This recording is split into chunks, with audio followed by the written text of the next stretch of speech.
What if I told you that a single act of kindness, performed by someone society overlooks, could change everything? What if the person you dismiss as insignificant holds the power to transform an entire empire? This is the story of Sophie Hale, 26 years old, living in the shadows of Harbor Plaza Mall in New Jersey, working in a forgotten repair shop in the basement, surrounded by broken things that others throw away. But Sophie sees potential where others see waste. Tonight, you'll witness how one quiet moment, one genuine gesture, can reveal the true character of both the giver and the receiver.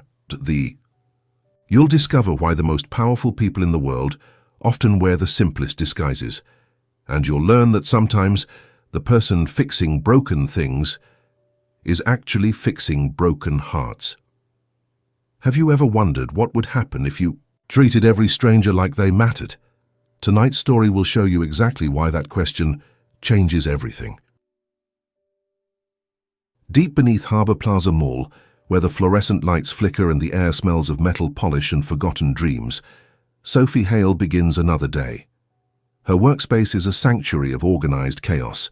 Circuit boards arranged like tiny cities, tools hanging with military precision, and dozens of devices waiting for their second chance at life. Sophie's hands move with the grace of a surgeon and the confidence of someone who understands the language of broken things. Today she's breathing life back into an old radio for Mr. Grant, the 70-year-old night security guard who lost his wife 6 months ago. The radio belonged to her. It played their favorite songs during 43 years of marriage. The problem isn't the tubes, Sophie murmurs to herself, her voice barely above a whisper. It's the heart of the machine, the connection that makes everything else possible. She doesn't know it yet, but those words will echo through her life in ways she never imagined. Most people see Sophie as just another face in the crowd, someone who fixes things for minimum wage while life passes her by. They don't know she was once the brightest engineering student at Rutgers University. They don't know she sacrificed her dreams when her mother's heart began failing, when her younger brother needed someone to believe in his future, even as hers seemed to crumble. But here's what those people miss about Sophie Hale. She chose love over ambition. She chose family over fame. She chose to fix broken things because she understands that everything deserves a second chance. What she doesn't realize is that sometimes, when you spend your life fixing broken things, the universe sends you someone who needs fixing too. But Sophie's quiet world is about to be disrupted by an unexpected visitor. 3 floors above her workshop, someone is watching, someone who will test everything she believes about service, kindness, and the value of treating every person with dignity. The encounter that's about to unfold will change both their lives forever. 3 floors above Sophie's workshop, Harbor Plaza Mall buzzes with its usual Tuesday afternoon energy. Shoppers move through wide corridors lined with stores that once thrived, but now struggle to survive in an age of online everything. The mall's glory days are fading, and everyone knows it. Everyone except Kara Mitchell, the 30-year-old customer service manager who rules the main floor like a queen protecting her kingdom. Kara believes in appearances above all else. Designer. Suits, perfect makeup, and the ability to spot a valuable customer from 50 feet away. She's built her career on knowing exactly who deserves her attention and who doesn't. That's why she doesn't notice the man in the worn grey jacket who enters through the north entrance. His jeans have seen better days. His sneakers are clean but clearly not expensive. He wears dark sunglasses despite being indoors, and there's something about the way he moves, deliberate, observant, like someone taking notes on everything he sees. This is Gavin Reed, though no one here knows that name yet. At 38, he's built an empire of shopping centers across the East Coast. His company owns Harbor Plaza, along with 47 other properties. But today he's not here as a CEO. He's here as an invisible observer, testing something that matters more than quarterly reports: how his employees treat people when they think nobody important is watching. You see, Gavin learned long ago that you can't judge a company's character from a boardroom. You discover it in the moments when people think their actions don't matter, when they believe no one of importance is watching, when they reveal who they really are. Kara walks past Gavin, twice without a glance. He's not wearing designer clothes. He's not carrying shopping bags from expensive stores. In her world, he's invisible, which is exactly what he hoped for. But then, something unexpected happens. As Gavin walks near the jewelry store, examining the craftsmanship of the display cases, his watch, a limited edition timepiece worth more than most people earn in a year, catches on his jacket. The band snaps. The watch falls. And suddenly this powerful man finds himself holding a broken piece of his life. Sometimes the universe has a sense of humor. Sometimes it takes something valuable and breaks it, just to see what happens next. This broken watch will become the key that unlocks a door Sophie never knew existed. It will lead her to an encounter that challenges everything she believes about her own worth, her hidden talents, and the possibility that sometimes the universe rewards those who give without expecting anything in return. What happens next will test the very foundation of who she is. With his broken watch in hand, Gavin Reed faces a moment that will define everything that follows. The easy choice would be to leave Harbour Plaza, delegate this minor inconvenience to an assistant, treat it as just another problem money can solve. But something deeper pulls him toward the unknown territories of his own building, territories he's never explored, never thought to value. The descent to the basement feels symbolic, almost mythical. Each step down takes him further from the eye. Polished marble and strategic lighting of the main floor, deeper into the honest, unvarnished reality of how Harbour Plaza actually functions. The air grows cooler, charged with the electricity of hidden industry. The sounds change from shopping centre music to the steady hum of machines that keep the dream alive. This is the underworld of retail, where the real work happens away from customer eyes. Maintenance crews navigate narrow corridors lined with pipes and electrical conduits. Storage rooms overflow with the inventory that feeds the shops above. And here, tucked into a corner that most people never notice, sits a small repair shop with a hand-painted sign, Fix It Corner. Through the glass door, Gavin sees what looks like a sanctuary for broken dreams. Shelves lined with devices in various states of resurrection, a grandmother's vintage sewing machine that holds 50 years of family memories, a teenager's gaming console that represents months of saved allowance, a businessman's laptop containing irreplaceable family photos, a child's robotic toy that once sparked dreams of becoming an engineer. And presiding over this cathedral of second chances is Sophie Hale, 26 years old, but carrying herself with the quiet confidence of someone who has learned that true mastery whispers rather than shouts. Her workspace is organized with surgical precision, tools arranged not for show, but for efficiency, born of countless hours spent bringing dead things back to life. She works on Mr. Grant's radio with the focused intensity of a surgeon performing life-saving surgery. Her movements are fluid, economical, born of deep understanding rather than mere training. This isn't just repair work. This is resurrection, performed by someone who believes that everything deserves a second chance, that nothing should be discarded simply because it's broken. Gavin finds himself frozen in the doorway, struck by a revelation that cuts through 38 years of business conditioning. In his world of calculated networking and strategic relationships, everyone wants something from him.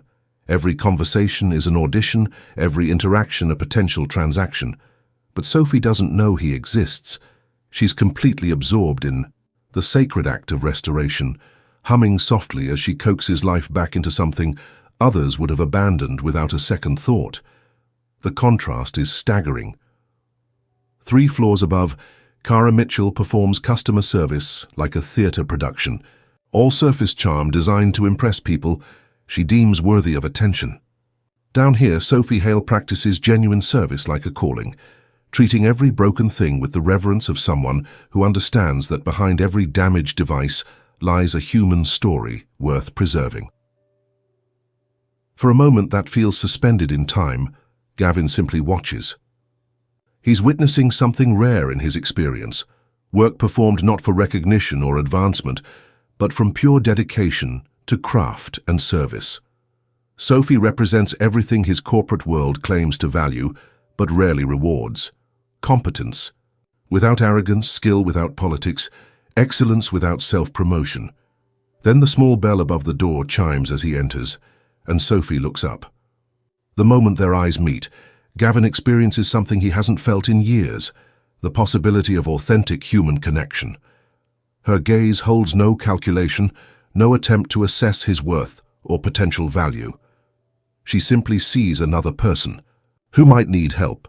"Hi there," she says, her voice carrying genuine warmth that no amount of customer service training can replicate. "What can I help you fix today?" The question hangs in the air between them, loaded with meaning neither of them fully understands yet. Gavin holds up his broken watch, but suddenly realizes that what truly needs fixing isn't made of metal and springs. It's his faith in human nature, his belief that authentic people still exist in a world of calculated performances. This moment, when authentic service meets genuine need, will create a connection that neither Sophie nor Gavin fully understands yet. But what starts as a simple repair job is about to become something much more profound. The real test isn't fixing the watch, it's what happens when two people discover they share the same values in a world that often rewards the opposite. The moment Gavin places his broken watch in Sophie's outstretched palm, something electric passes between them, not romance, but recognition. Recognition of authenticity in a world full of facades, of genuine skill in an age of surface level, expertise of quiet integrity in a marketplace of loud self-promotion. Sophie doesn't just glance at the watch. She truly sees it with the trained eye of someone who understands that every mechanical creation tells a story. Her fingers trace the broken band with the delicacy of an archaeologist handling ancient artifacts, then move to examine the case with a thoroughness that surprises Gavin completely. "This is extraordinary craftsmanship," she murmurs, her voice carrying the reverence of someone who recognizes mastery when she encounters it. "The movement is Swiss, I can tell by the gear ratios and the escapement design, but the case..." She pauses, turning the watch toward the light. "This is custom work. Someone didn't just buy this watch, they commissioned it. The proportions, the weight distribution, even the way the light catches the metal, everything has been carefully considered." Gavin watches, mesmerized, as Sophie continues her examination. When was the last time someone had looked at anything he owned with such genuine appreciation for the craft involved? When had anyone cared more about the skill required to create something than about its price tag or status symbol value? Sophie carefully opens the watch's back case, and her breath catches slightly. "Oh my," she whispers. "Look at this movement." It's like a tiny city in there, hundreds of components, each one precisely machined and perfectly positioned. And the engraving... She tilts the watch so Gavin can see the inscription etched into the metal. "Time reveals all truth." "That's beautiful," she says softly. "Whoever gave this to you understood something important about time and truth and the relationship between them." The watch was a gift from his own company's board of directors, presented when Gavin's business reached its first billion in revenue. But hearing Sophie speak about it with such insight, such poetry, makes him see it differently. She's found meaning in something he'd only considered a milestone marker. As Sophie begins the delicate work of repair, she does something that transforms the entire experience. She explains what she's doing, not to show off her knowledge, but as if she's sharing a wonderful secret with a friend who might find it fascinating. "Most people think watch repair is just about replacing parts," she says, her hands steady as she works with tools so precise they look like they belong in a surgeon's kit. But it's really about understanding relationships, how each component depends on every other component, how timing affects everything, how the smallest misalignment can stop the whole system from working. She pauses, holding up a gear so tiny it's barely visible. "My grandfather taught me that fixing a watch isn't really about mechanics. It's about understanding that someone, somewhere, is counting on this timepiece to help them keep their promises. Every watch represents appointments kept, deadlines, met moments shared. When you fix a watch, you're not just repairing a machine, you're restoring someone's ability to honor their commitments to other people." The profound simplicity of her worldview hits Gavin like a revelation. Sophie sees her work as fundamentally about human connection, about helping people maintain their relationships with others through the medium of mechanical precision. She understands something that most business leaders miss, that every transaction, every service, every professional interaction is ultimately about helping people live better lives. What about you? Gavin finds himself asking, genuinely curious in a way he hasn't been about another person in years. Have you always understood machines this way? Sophie's hands pause for just a moment, and something shifts in her expression. Not sadness exactly, but the shadow of roads not taken, dreams deferred for the sake of love. I studied mechanical engineering at Rutgers, she says quietly, returning to her meticulous work. I was actually accepted into MIT's graduate program with full funding. My professors said I had exceptional potential for innovation in sustainable technology design. She smiles, but there's something bittersweet in it. I was going to design things that would help people, maybe develop better prosthetics or create more efficient water purification systems for developing countries. The pause that follows is loaded with unspoken sacrifice. Gavin waits, sensing that the real story lies in what Sophie isn't saying. But life had different plans, she continues, her voice steady, but carrying the weight of difficult choices. My mother was diagnosed with congestive heart failure during my senior year. The medical bills were overwhelming, and my younger brother was still in high school with dreams of college. Someone had to work, had to make sure the family stayed together. So I made a choice. Instead of designing new things, I learned to fix existing things. Instead of creating innovations that might help thousands of people someday, I help individual people right now, one repair at a time. And you know what? I've made peace with that choice. Maybe the world needs people who can take what's broken and make it whole again just as much as it needs people who can imagine what doesn't exist yet. The wisdom in those words stops Gavin cold. Here is someone who has sacrificed her own dreams for her family's welfare, who has channeled extraordinary potential into ordinary service, and who has found meaning and purpose in that sacrifice. Sophie represents everything noble about human nature: selflessness without bitterness, talent without arrogance, service without expectation of reward. 25 minutes later, Sophie holds up the repaired watch. The band is perfectly restored. The face gleams like new, and when she winds it gently, the second hand begins its steady, confident journey around the dial. But more than that, the watch seems somehow more valuable than when it was new, not because of any monetary increase, but because it now carries the story of being cared for by someone who understood its true worth. There, she says, genuine. Satisfaction evident in her voice. Good as new. Actually, maybe better than new. Sometimes things that have been broken and carefully repaired are stronger than things that have never been tested.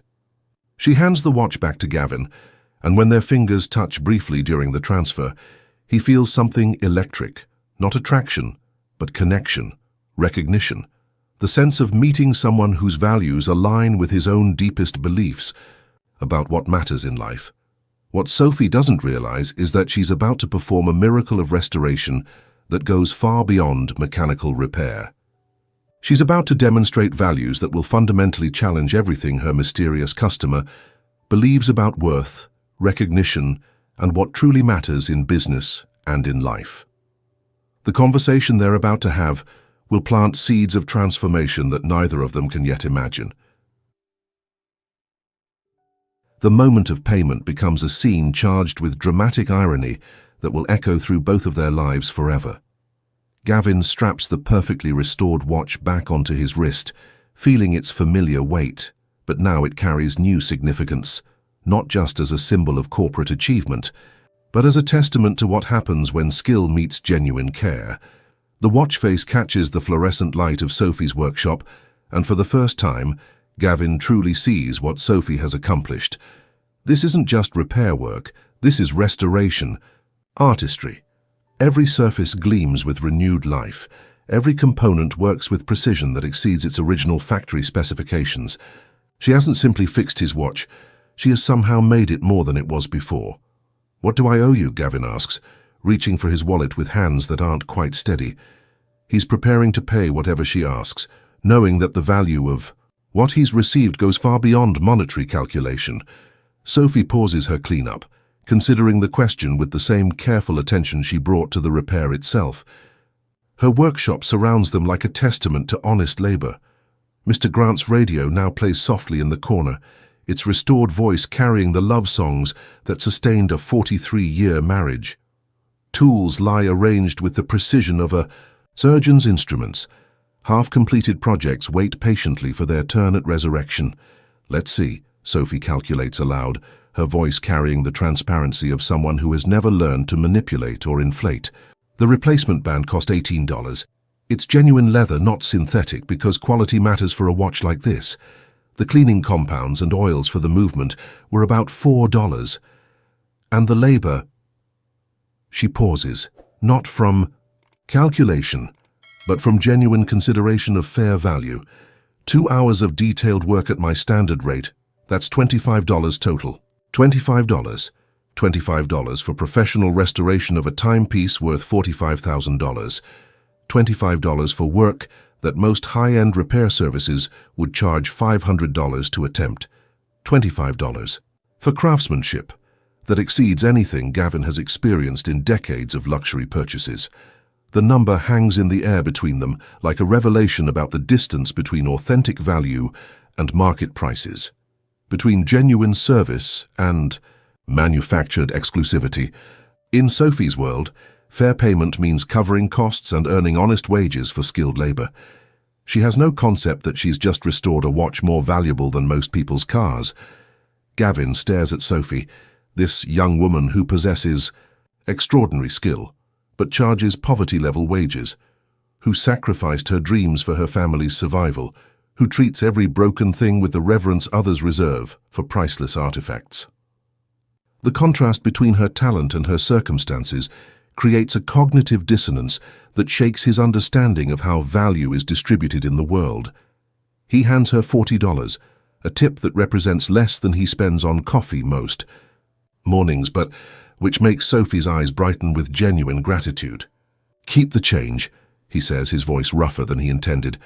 "And thank you, really, you've done something extraordinary here." Sophie accepts the payment with quiet appreciation, then returns to organizing her workspace. For her, this interaction represents Tuesday afternoon routine. Another repair completed, another customer satisfied, another small contribution to the endless task of keeping broken things working, in a world that prefers to discard rather than restore. But for Gavin, this moment becomes a revelation that will haunt him for days to come. He's just witnessed something that challenges every assumption about talent, reward, and recognition that his business experience has taught him. Sophie Hale possesses skills that most engineers would envy, demonstrates work ethic that most employees lack, and maintains integrity that most business leaders claim to value but rarely encounter. Yet she works in a basement, lives paycheck to paycheck, and charges $25 for work that creates thousands of dollars in value. The injustice of it strikes Gavin like a physical blow. Not injustice in the legal sense, but the deeper unfairness of a system that rewards performance over substance, visibility over competence, networking over genuine contribution. As he prepares to leave Sophie's workshop, Gavin realizes he's standing at a crossroads. He can walk away, return to his world of quarterly reports and board meetings, treat this as an interesting anecdote about finding unexpected skill in unlikely places. Or he can do something that matters, something that aligns his power with his values, something that demonstrates whether he truly believes the things he claims to believe about merit and reward. The watch on his wrist ticks steadily, each second, marking time toward a decision that will change everything.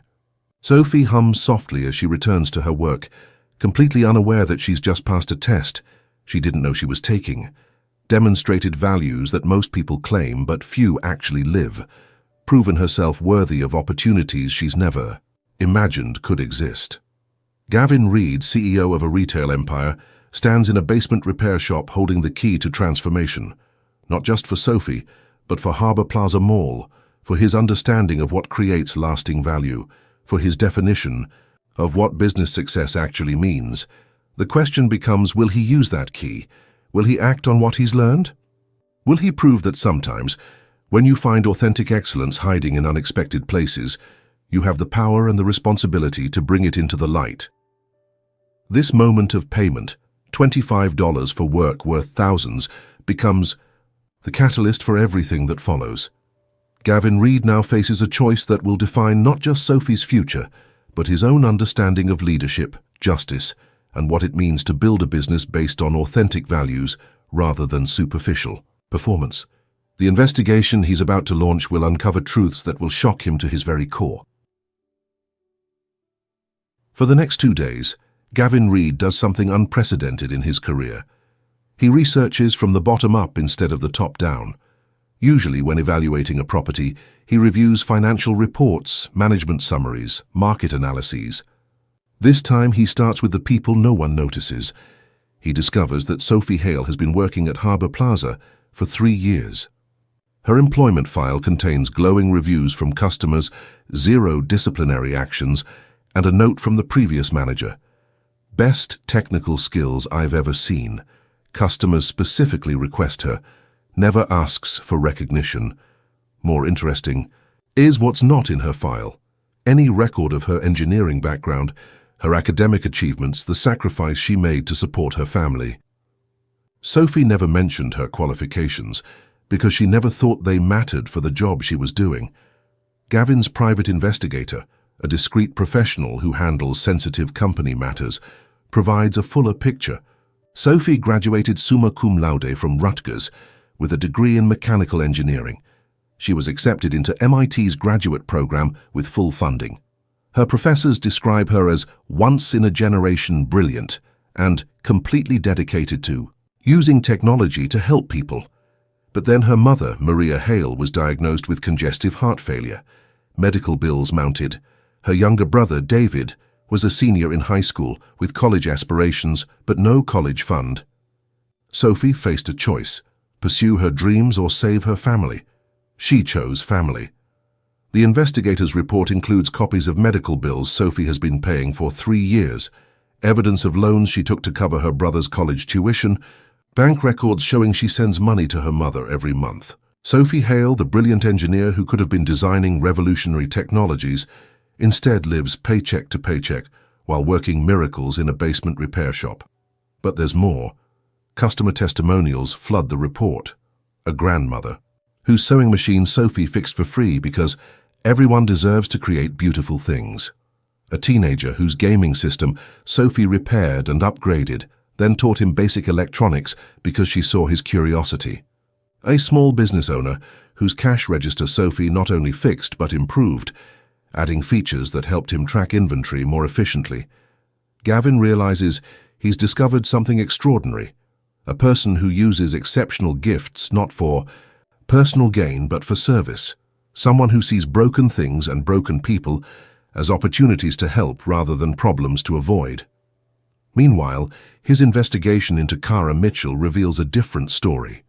3 formal complaints about discriminatory service, multiple instances of treating customers differently based on their appearance or perceived economic status, a pattern of prioritizing image over substance that mirrors exactly what's wrong with Harbour Plaza's declining customer satisfaction.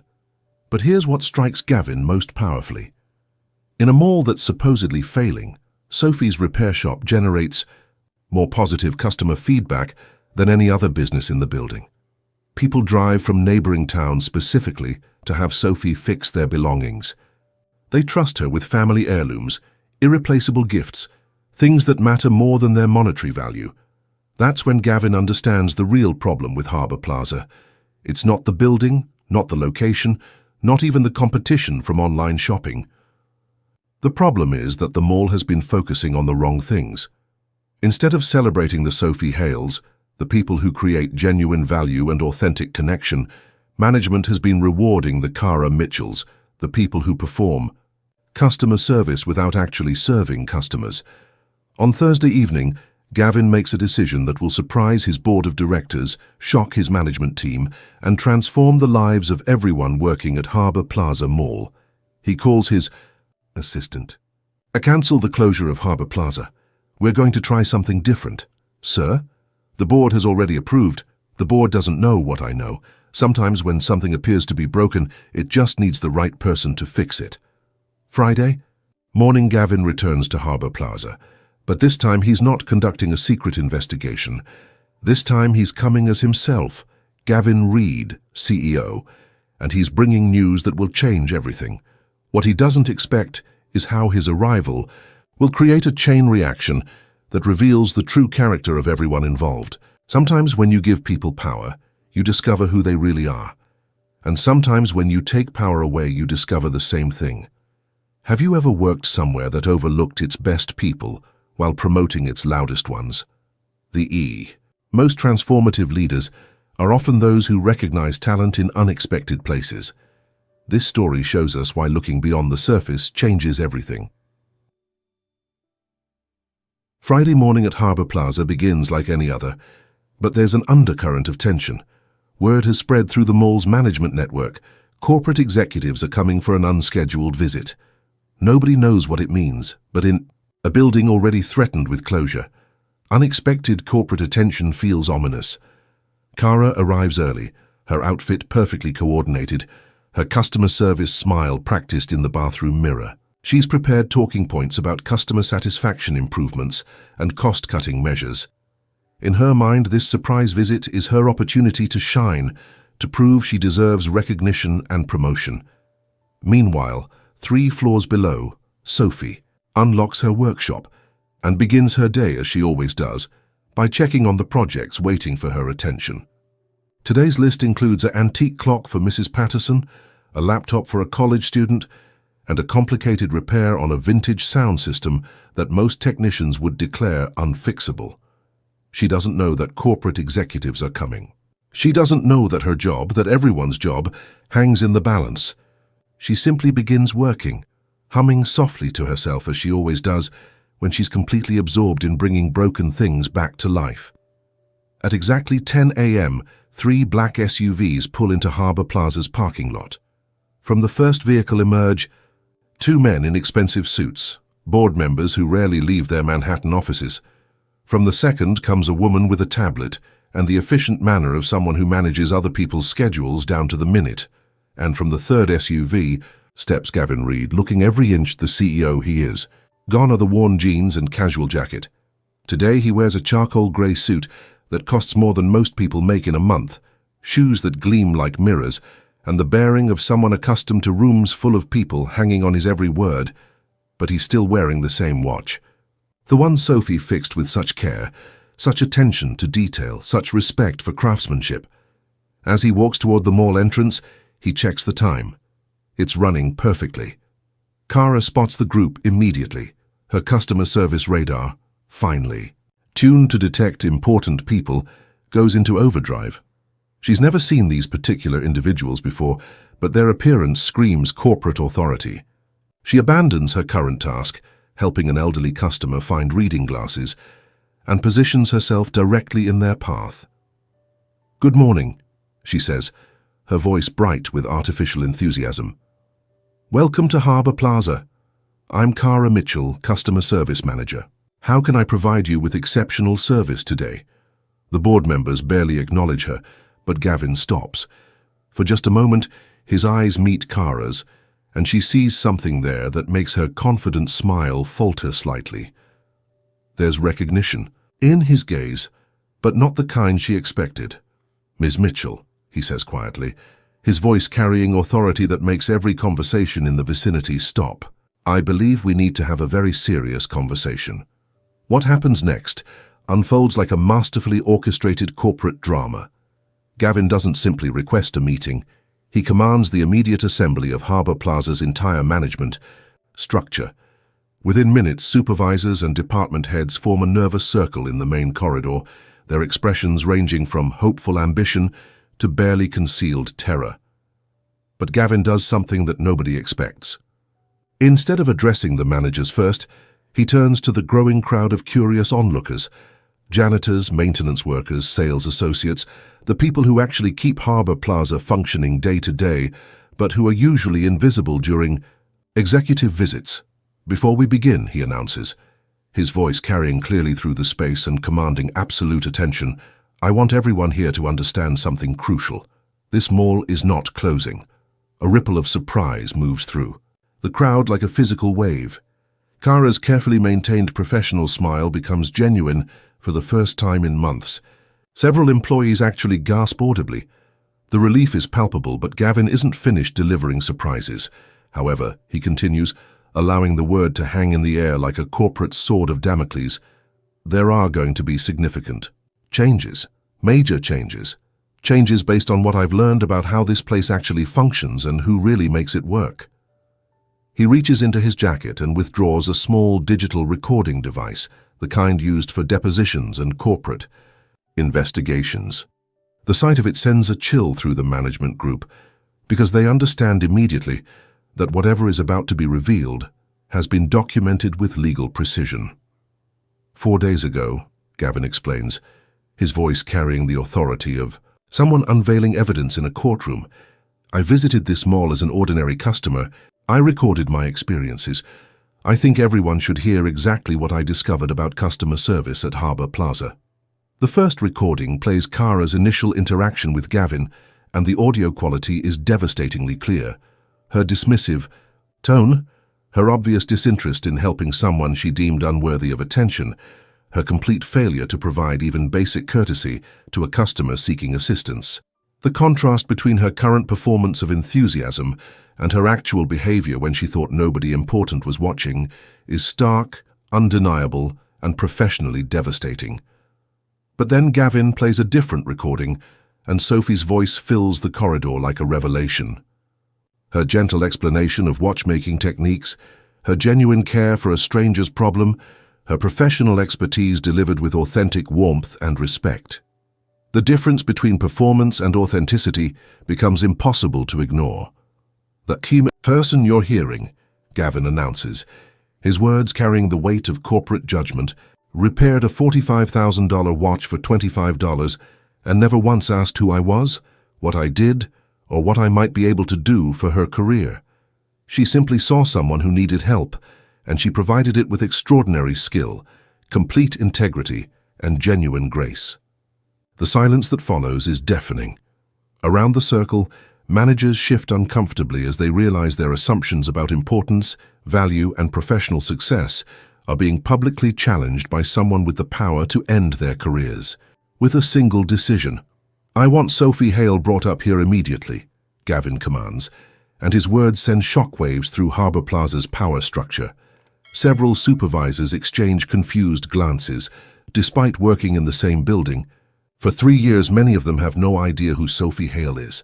The invisibility of exceptional talent becomes a damning indictment of leadership that refuses to look beyond surface appearances. The moment of truth has arrived. Sophie is about to be summoned from her basement workshop to face a destiny she never imagined possible. Everything she's worked for, everything she's sacrificed, everything she represents is about to be revealed in the most public way imaginable. The transformation that follows will prove that sometimes authentic excellence can triumph over superficial success, and that the most powerful changes begin with recognizing the value that was always there, waiting to be seen. The request to summon Sophie creates immediate confusion among Harbour Plaza's management team. Supervisors whisper urgently to each other, their faces revealing a damning truth.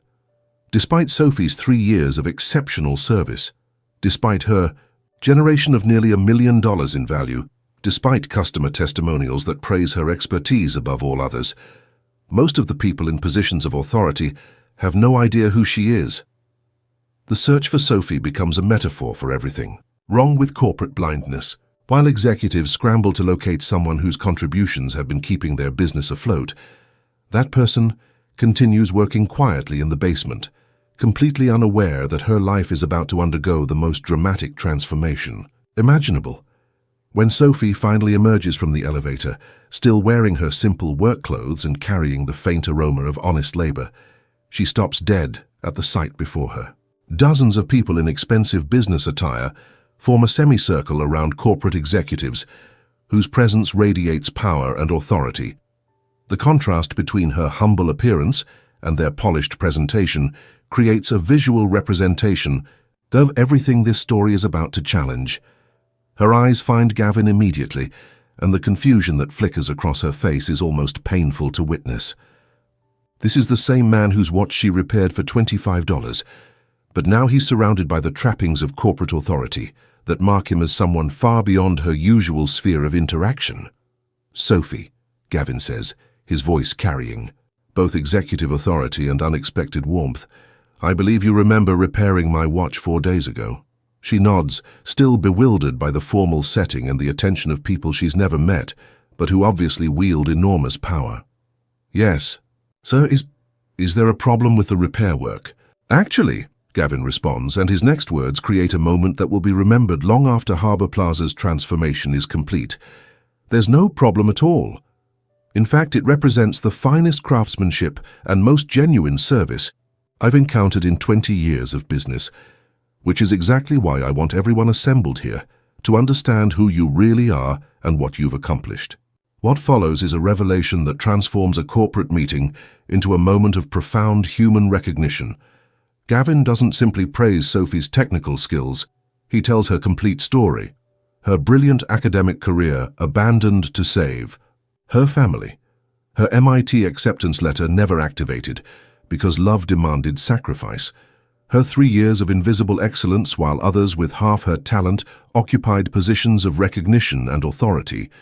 But Gavin doesn't stop with personal sacrifice. He reveals the financial impact of Sophie's work.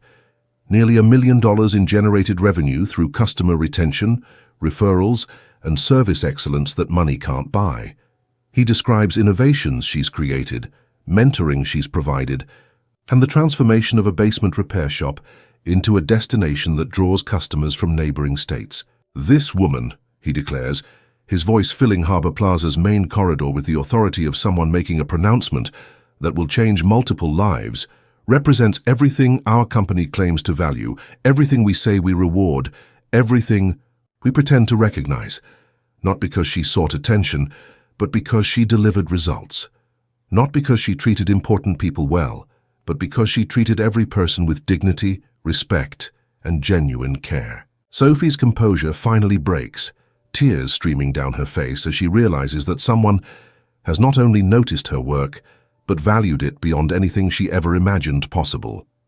For 3 years, she's labored in invisibility, appreciated only by customers whose broken treasures she restored to life.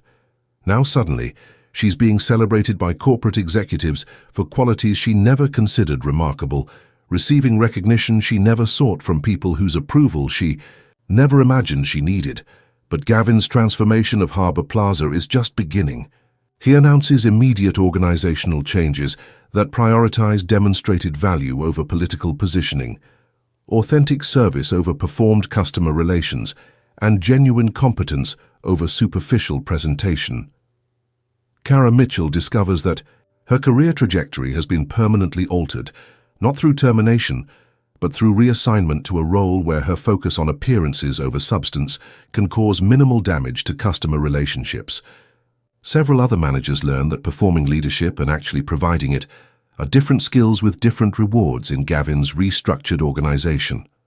Meanwhile, Sophie Hale receives an offer that leaves her speechless. Director of Innovation and Customer Excellence, with full authority to create programs where technical expertise and genuine service can flourish.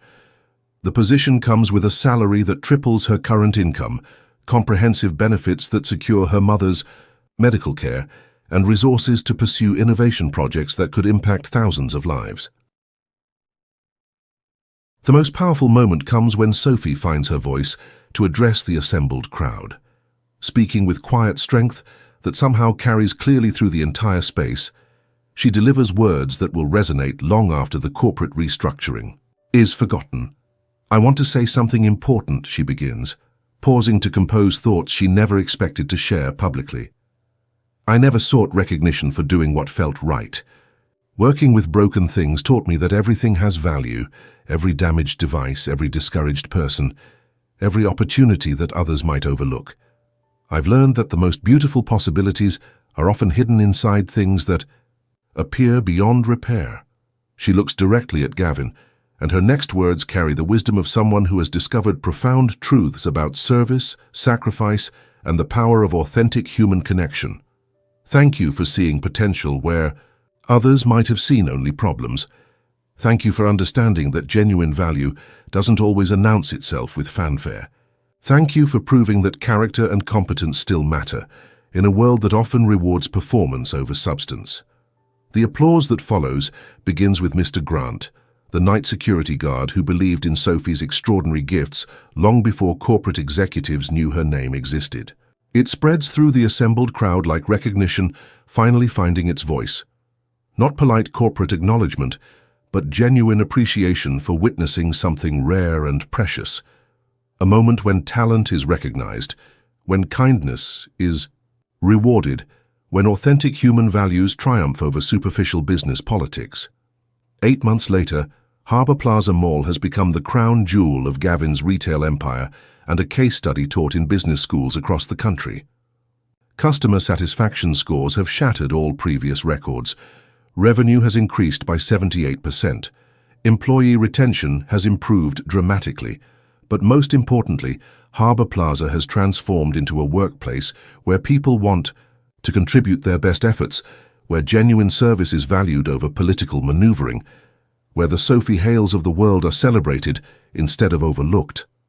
Sophie's Innovation Center has become a regional destination, drawing visitors who want to experience business conducted with authenticity, technical excellence, and genuine human connection.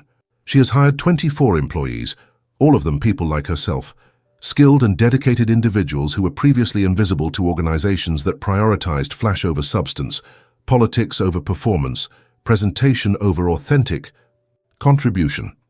Every evening, as Sophie secures her expanded workshop and innovation center, she passes the exact location where she first encountered Gavin Reed. Sometimes she pauses there, remembering the moment when a simple act of skilled service changed everything she thought she understood about recognition, reward, and the possibility that authentic excellence could actually matter in the business world. She understands now that she wasn't simply fixing a broken watch. She was demonstrating values that have the power to transform broken systems into thriving communities where genuine contribution is recognized and rewarded. The watch still keeps perfect time on Gavin's wrist, but its greatest value isn't precision or monetary worth. It's the story it tells about what happens when authentic people recognize each other across the artificial barriers that society creates between important and ordinary individuals. Every single day you encounter people like Sophie, individuals who work quietly behind the scenes, who serve others without seeking credit, who fix broken things because they believe everything and everyone deserves a second chance. The crucial question becomes, do you truly see them? Do you recognize their genuine value? Do you understand that these quiet heroes often hold the keys to transformation, innovation, and the kind of authentic success that creates lasting positive change? And sometimes you are Sophie. Sometimes you're the person others overlook, whose contributions go unnoticed despite their significance, who continues delivering excellence even when recognition seems impossible. If that describes your experience, remember this story with hope. Remember that authentic value has a persistent way of revealing itself, that genuine service creates its own powerful rewards, and that the right person will eventually notice and appreciate what you've been contributing all along. The most profound positive changes in our world rarely emerge from grand gestures, dramatic announcements, or carefully orchestrated publicity campaigns. They develop from quiet moments of genuine human connection, from small acts of integrity, performed without expectation of reward, from people who choose to treat others with dignity and respect simply because it represents the right way to live. Sophie didn't set out to transform Harbour Plaza Mall, change Gavin's understanding of authentic leadership, or create a business school case study. She simply encountered a broken watch and someone who needed help. She responded with skill, kindness, and integrity, not because she expected recognition or reward, but because that response reflected who she had chosen to become as a human being. That same transformative power is available to each of us every single day of our lives.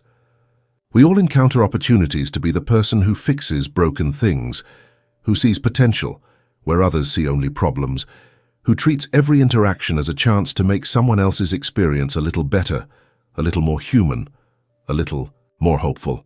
You never know when the person you help with genuine care will turn out to be someone who can change your life in ways you never imagined possible. But more importantly, you never know when your simple act of authentic service will be exactly what another person needs to restore their faith in human goodness, their belief in the possibility of positive change, their hope that character and competence still matter in our complicated world. As Sophie and Gavin's extraordinary story reaches its conclusion, we're reminded that the most powerful connections in our lives happen not in boardrooms or networking events, but in moments of genuine human recognition, when we see past titles, appearances, and social expectations to appreciate authentic character and quiet competence. Tomorrow, look around your world with fresh eyes and an open heart. Notice the people who work quietly behind the scenes, who serve others without seeking credit or recognition, who make your daily life better in ways you might have previously overlooked. Be the person who recognizes their genuine value. Be the leader who rewards authenticity over performance. Be the human being who treats everyone you encounter with the dignity and respect they deserve, regardless of their apparent status, obvious importance, or potential ability to advance your own interests.